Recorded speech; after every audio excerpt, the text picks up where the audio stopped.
Hello and a warm welcome to Property Summits, the show with all the advice you need to improve or expand your property business. I'm Emma Birchley, and on hand as ever is our team of hugely knowledgeable experts.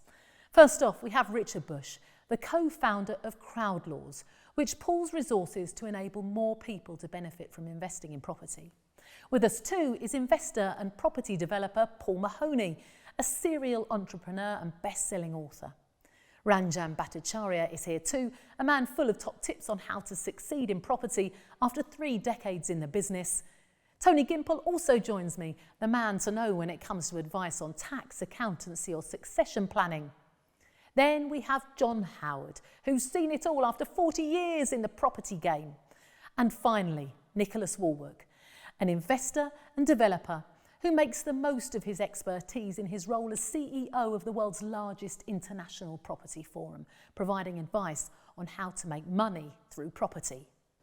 Hello, gentlemen. Lovely to see you all. Now, Nicholas, today we're talking about planning, the planning process, which can be a stumbling block for some before you even start. Yeah, it can be for some. I think we'd describe it more of a whinge about the planning process, potentially, rather than a discussion. I'm sure there'll be a heated debate. I think for property developers and investors, it is seen as a huge hurdle. It is a huge hurdle. But I think, to summarise that big hurdle in our industry, it's about proper planning, it's about the right advice, it's about knowing the processes, knowing the loopholes, not being afraid to challenge and push back on the council on certain points. There is always an element of negotiation. You're dealing with individual people and always have done throughout that process. So I believe there's an element of people skills to it, but it's largely about preparation and doing all your reports. The planning process was first implemented, or the first reference to it, I think in 1909, and then it sort of became more and more a formalised process throughout the century. And ultimately, they just added more and more rules, things you couldn't do. So then it was about kind of knowing those rules and adapting your developments to match. Today, we're in a period where there's a lot of permitted development. And if you've done any property whatsoever, it will be a phrase you're well aware of. It's been around for quite a few years. I think it was 2013, would it be right? Ranjan's my PD co-expert here. And that's started off quite relaxed, and it was a more relaxed process than a formal planning. And I think it was there to spur on mainly old commercial buildings and get them recycled back into residential property. And everyone made a lot of hay whilst the sun was shining for 3 or 4 years there. And we were in quite early on that period, which was great. And we did a lot of nice developments. And then gradually they've added more and more rules and regulations and tightened it. They've got more control, and it's becoming more like the traditional planning system, regrettably. That being said, and on reflection, I'll put this out to the guys to chat about, but I think they've done that because they want to almost systemise the planning process. Before, a planning application was, it was a set of rules. There was quite a lot of unknown. There was quite a lot of human judgment from the planning officer and the council's point of view as to whether they liked it or not. And then it would be put out for consultation to the public and whether they liked it or not, and if they had any, viable planning complaints about it. But by trying to systemise, I'm giving them the benefit of the doubt here, guys, the council. I'm sure you guys might think differently. By trying to systemise it and lay out clearly what is allowed, in theory, and that's through the permitted development process, in theory, if you tick those boxes, you should be able to get what you want if you pick the right site. So part of the skill now is picking the right site where you can tick those boxes, and it can create a viable product at the end of it. The question is, will that continue, or will they continue to throttle the planning process and stifle what I as a developer feel is a quick and easy way of getting planning to deliver much needed stock? Who knows? Just to really rewind back, for people who really might be new to property developing and don't understand the planning process, explain it in terms of the council officers who are the paid employees, their role, the planning committee, who then sit there and are the ones doing the voting, deciding whether it goes ahead. Explain that whole thing. Okay, so essentially you'll either put in a full planning application, which is where there's no permitted development rights, or you'll put in a prior notification application, which is for those permitted development rights. So essentially you're allowed to do that development, provided it fits the tick boxes. And they have 56 days to respond on that. officially, although they can. And who is they can- responding? The actual council? The council Yeah. officers, yeah. Yeah. Depending on the size of the development and the sort of the contentious nature of it, often one officer would be, able to make a decision if it's a small enough site. If it's a bigger one, it tends to go to a committee type arrangement. And then, of course, if you fail the planning, you can appeal and go to an appeals committee, and a council appeals officer will come out and review it, and it will go through various processes there. That's a last resort. But sometimes if an officer digs their heels in on something, just because they don't like it, and we've had sites where they just throw silly thing after silly thing after silly thing after you, trying to make you give up, basically. And that's what the appeal's there for. But Nicholas, you might consider it silly, but they might have a very good, planning reason why. We're all very biased against planners, and it's slightly unfair, to be honest with you. And I think it's unfair for a number of reasons. First of all, there aren't enough planning officers, because not anybody, but a lot of planning officers aren't paid particularly well. So when they get the opportunity to go into a private business as a planning consultant, they leave. That's the first thing. Secondly, they are flooded with planning applications, and I mean flooded across the UK. They can't cope, and they have 3 months, don't they, Nicholas, to In theory. to give planning or refuse planning. And what I'm finding is that they don't, when you put the application in, they're not registering it straight away, because they can't get it through within the 12 months. So that means 12 that weeks. period doesn't start straight Exactly. away. So what they're doing, and we've got one at the moment Put it in the near pile on the Birmingham. desk. Yeah, they've got a big pile on the desk. They can't cope, and so the application is sitting there for 6 or 7 weeks before they register it. Now that's wrong. That is wrong. So What I do agree they do with though you. if they don't have the staff? Well, Hire more staff. some Hire more staff. Yeah, I don't even notice Make though. the silly Everywhere rules simpler. Everywhere you go, make the rules you simpler. can't get enough staff. Oh, make Well, the rules Ra- simpler. Make the Ranjan's- simpler rules. This is what I said earlier. It's the Yeah. PD It rules is. are, I think, giving them the benefit of the doubt, making it simpler and more processed. So I don't give these guys benefit of the doubt, and here's why. When you file, didn't think you when you would. submit a planning application, who do you put the application to? You put it to the Development Control Department. It's not called the Development Enablement Department. Yeah. The culture of those organisations is to find a reason to reject. That's what they go. That is the culture and the ethos behind their whole reason for being. Does everyone to agree find with a that? reason? Yeah. No, I don't. No, I don't entirely agree. Well, this I is do. the crux of Rename the them housing enablement problem, departments. right? The reason, a big part of the reason there is an undersupply of properties is it's very difficult to supply them. Exactly. So I agree. I think they should clear these places out or change the cultures Yeah, but Paul, to incentivise development. but I understand that it is an issue and it does limit the number of developments that happen, but do you not appreciate the value of having a department of people who are there to control what is developed? Yes. Without that, it would be Of course, like the Wild West. that's No, required anarchy. within reason. sounds one brilliant, extreme. Richard, property anarchy. We can do what we want. That's, whatever yeah, we want. that's Amazing. one extreme to For the good another. guy. I mean, other countries have zoning systems where certain types of developments are permitted within a particular zone, which perhaps doesn't have old buildings to protect or outviews and vistas to protect. So we just have these masses of rules that apply to every plot everywhere, and that snarls it up. So we're not saying Wild West, no, but we're saying a system of simplified, logical rules, because then what developers need is certainty. Because if you buy a plot or a site and you don't know whether you're going to get planning at all, or whether it's going to take 8 weeks or 8 years, then you can't fund it. And if you can't fund it, you can't, there's no certainty to the whole process. But I suspect if we had You can fund it. Of course I can fund it. You can fund it privately. We Richard, can't. Yeah. But that is an issue that's some snarling banks, up developers. for some of us, well, all of us here who are experienced, some banks will take a view because they believe that, we know what we're doing, and 9 out of 10 times, hopefully, we get it right. But don't forget this pre-application. Do you want to just, because the pre-application is important I as well, will, but I Nicholas. want to address your point there, John, is that traditional banks won't lend you development finance until you've got the planning approved. So you're stuck to a bridge loan, which is very expensive and sometimes make the deal unviable. So if it was more simple with the permitted development rules, where everyone sort of assumed you could get planning because it does tick these boxes and you can evidence that to the bank, wouldn't it be great to get development finance off the bat without planning, and the planning was just a formality?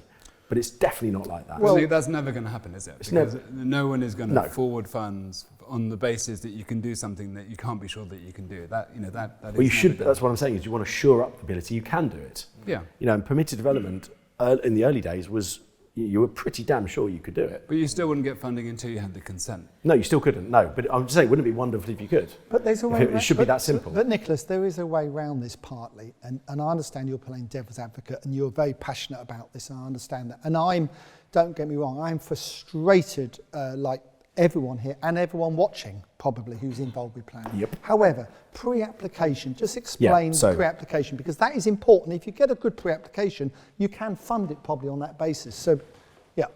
I've not been able to fund anything on that basis, Richard. No. I do. Who with? Can I have your bank, please? I do.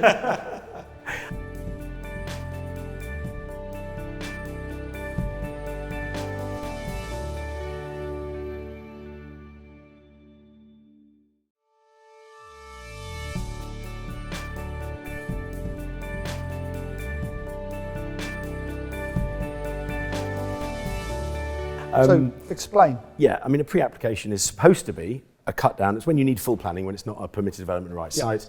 And in theory, they're supposed to respond within 28 days.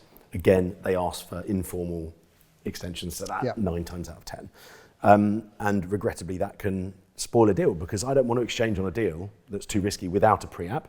And we sometimes try and push a pre-app through But the before pre-app exchange. is a personal opinion of the planning officer at the time who's at the council to say, yes, in principle, we agree with what you're doing, and in principle, that should be acceptable. The problem is that planning officer can then leave, and it's a personal opinion of the planning officer, not the council. So be careful on pre-apps. And the pre-app is not legally binding. And it's not legally binding. On Monday, we looked at a development in Birmingham that had a very good pre-planning application. Yes. And we didn't buy it because they wouldn't do it subject to planning. Do you think we should? Well, maybe we should go back and make another bid. What I'm getting at here I thought you could fund it with that. What I'm getting at here is that's 20 units that could have been delivered in 18 months to the Birmingham Central market that requires more properties that we will now not build because we don't want to take the risk on planning. No.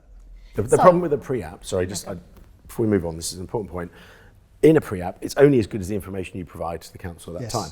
So really, if you want to get a much firmer pre-app response, you've got to do all the reports, the highways reports, contamination, land, environmental, honestly, be as thorough as you possibly design. can. You've got to put in a full package on planning. I spend about £5,000 to £7,000 on a pre-application. That's what I spend. I mean, that's a big punt, isn't it, if you're a normal person, not you big boys? Well, there's people a lot bigger than us and much more successful than us. But I mean, you have to, if you're in the business, you've got to do the thing professionally and properly. And you have to accept the fact you're going to have to push the money around and potentially cost you a little bit of money to get the big prize. It's You better can't to risk expect to get the big 5,000 prize than without putting some I think risk in. People need to be aware that pre-apps are not legally binding. No. And actually, we had a case last year where we got a favourable pre-app, and then the council wrote to us 10 days later and say they withdrew it. That's horrendous. Awful. And it's a long story. I can't go into that now. But they basically withdrew it, and I got a barrister to look into it, and they are at liberty to do so. So that leads me on to what I wanted to ask. Has no standing. Which is, why fundamentally do you think that planning departments are controllers, not enablers? Why would they want to be? Why do they want to make it tough? It's a responsibility. A council officer is getting paid 30 grand a year to do a job. They don't want the responsibility of something going wrong and signing off a 50 flat scheme in the middle of Canary Wharf that costs millions of pounds and affects thousands of people and getting it wrong. They're afraid. Because they, as an individual, are liable, or their job is on the line. It could be any number of those things, but what's the incentive to them to approve it? It's also the only way the risk. system's set up. Culture. The difficulty is us as developers, we need to be careful what we say here, because there's so much influence by that individual person's opinion that you almost need to try to become friends with them to get what you want. That's wrong. Well, or at least there understand should be their a system point of where view. if you tick the right boxes, like PD in some cases, you can do it. Yeah. Whereas in a lot of cases, these things just get signed off because that individual person Feels can't be bothered or arbitrary. doesn't feel like it on the day. I think we're being a bit harsh here. I do too. And I'm not saying that just because I've got a few planning applications. You love planners. And I love you all. I love you all. I'm not just saying that because of that reason. But, you know, the planning officer has a boss. They have a chief planning officer who they go to, who've got more experience than them, and will sign things off for them. The problem I find is the speed of which they do things. And, you know, I've got a situation at the moment on preconditions. Now, preconditions are worth talking about, because when you get planning permission now, there are a set of preconditions you have to adhere to and get Boxes signed you need off to tick. before you can start. And my planning consultant, who's very good, said to me, John, there will be a time soon when you have planning permission, but you won't be able to adhere to all the planning conditions. They're so difficult to get signed off that actually you have planning, but you can't build anything. So what I would say to anyone listening who thinks they've got planning, that's great, but make sure you get all those preconditions dealt with. They could take anything up to a year to do. Give us examples of what they are. Well, it might be the landscaping is an obvious one, but it might be that you have to put an application in as to what landscaping you're doing. That would be a good one. Might be a flood, something to do with flooding. It might be that you need a new one, which is rain gardens, where the council now won't allow you to put all the water into the main drains. So you need to spread the water out, you know, the rainwater from the gutterings out across the whole site in case it floods not just your site but someone else's site. So that's all to do with global warming. So there's lots of new things which have come in. And it's very difficult to get them all signed off before you start. And you can't start before you have. I've just had one that required a mining report. Yeah. That was 15 grand. Yeah. Really? That I didn't know I had to pay. But the thing is, they split them into two. They do pre-commencement conditions, Yes, pre-commencement. which means before you start physically building, and then pre-occupation, which is before Yes. your end tenant moves in Yes. or you've sold them. It's the pre-commencement ones that are a problem, because if that does take another 9 months, you've just been through maybe a 6-month planning window to get the planning, and you can then finance it, you know, with cheaper finance than your bridge loan, with the land and development finance. But then you've got another 6 months maybe or more of getting rid of these blooming conditions I before you think can these start. conditions are so It's a serious joke. that I will not buy a site that's got planning unless all the preconditions have been dealt with. That is But correct. some preconditions presumably make a bit of sense. I'm just thinking about a development not far from me where the flats, they're nice flats, they're all empty. Something was missed because the developers have withdrawn from the site, they're just waiting to sell them, and there is no landscaping. No. There's a great big circular thing for rainwater and flooding, and it looks a disaster zone, and no one's buying them. And Emma, that's totally wrong. You know, that's totally wrong. They are important, these preconditions, but they're so onerous that it's almost impossible in certain cases to get, and they're taking up to a year, even longer to do. And they're expensive to sort out as well. So please, anyone, you know, buying a development, got planning, the preconditions are just as important as the planning. When you get the granting of consent, you know, on the first page it says permission granted. You go, wow, fantastic. And then there's 4 or 5 pages, and sometimes 40, 50 conditions. Yeah. And some of them are, you know, like they want to know about the finishing materials, so samples of the brick and tiles that Which you're is using. fair enough. Which is fine, but it's all very well when you send them along and then they get lost. And then you get someone to hand deliver them, and then they get lost again. And you wonder, whether these things are... Which is really what it's glacial. It's the speed of getting that. That really does our heads in. Yes. It harps back actually to the preparation. So one of the points of this particular show was how do we smash the planning process, right? So how do we deal with all these problems? And ultimately it's about that preparation beforehand. It's knowing what all the tick boxes are. It's knowing all the consultants that might be needed. If you can get your tile samples in whilst your planning's in, it won't be a condition. So you're almost trying to head off as many realistic Anticipate conditions. the problems. Anticipate as many potential conditions for that site, and that's a real skill to go and look at this site. What are they going to want to know? You know, where we're sat in this studio, there's the DLR track out the back. Well, you'd be wanting to get a noise survey for this one without a doubt. Yep. You know, so certain sites you can just see what they're going to go for, and also a good planning consultant help you see as, you know, you're an experienced developer, John, as we're all experienced investors around the table. But we can see so many, but then getting good planning consultants on top of our knowledge. But it does get worse and worse and worse, Nicholas, and that's why we're talking about it. You know, they're piling more and more on us all. For you all as experienced investors, maybe if you have done a lot of developments in a certain area, you may have built a relationship with the planning officer, or you're lucky enough to be able to afford a planning consultant or something. But for your average person, how easy is it or hard is it to get close to the planning officers to find out what is actually going to be required, so that you can preempt the requirements, show them the tiles, the bricks? The easiest way is a pre-app. Okay. Because they will come It's for a still meeting paperwork, with you. though, it's- that oh, officer will come okay. out for a Right. meeting. For planning. If It'll you're only lucky. cost you a few hundred quid. Okay. And you can have, as long as you've drawn some basic architect's drawings of what you're hoping to do. You can have a proper discussion, can have a and discussion go and through the try and questions figure and it be out. I'd go organised. so Yeah. far as to say, Emma, that if you can't afford a planning consultant, you shouldn't be developing property. Right. I agree. So These does everyone, days. that's what These people... days. Professional consultants are very, very important. Although I would say, I do find that sometimes, a first-time developer, not knowing a lot, actually gets hold of the planning officer, which we can never seem to do, and Yeah. actually gets some support, because they are there to help. They are there to help and advise. And enable. And enable, allegedly. So, they are. It is worth try to talk to them if you can.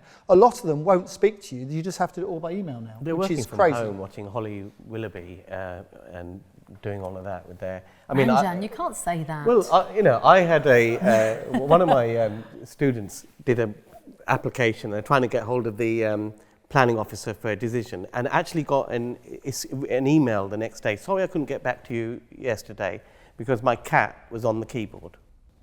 That was what. Well, at least you got someone at least they got a as response. Wow. I least mean, they got a response. they're working from home, doing their stuff. That was, it's just ridiculous, quite frankly. That's one of the main reasons you can't get hold of anyone on the phone, because since COVID, everyone's, I just say at home rather than working at home. But You definitely can't say that, Ranjan. Some people are very, very productive at home.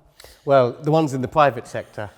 Anyway, moving on. Tony, what do you think about the whole planning process?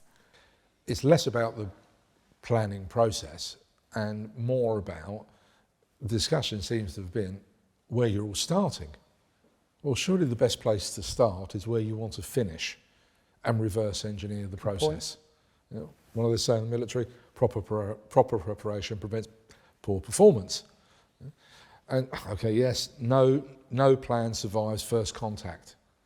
But by the same token, if you've got to get a pre-application, fully understand what the planners are looking for, understand it from their perspective, knowing that there may well be conditions, that you've got to go back with kind of brick, tiles, pollution, EPCs, the works. Well, hang on a second. If we're going to be professional developers and run it as a business, be it you're doing your first one or your umpteenth one, you have to have that vision of what that finished product will look like. And from there, put everything in place so when it does land on the planner's desk, they've got the minimum work necessary. You've handled the objections, you've handled the materials, you've handled the pollution, you know what the outcome would be.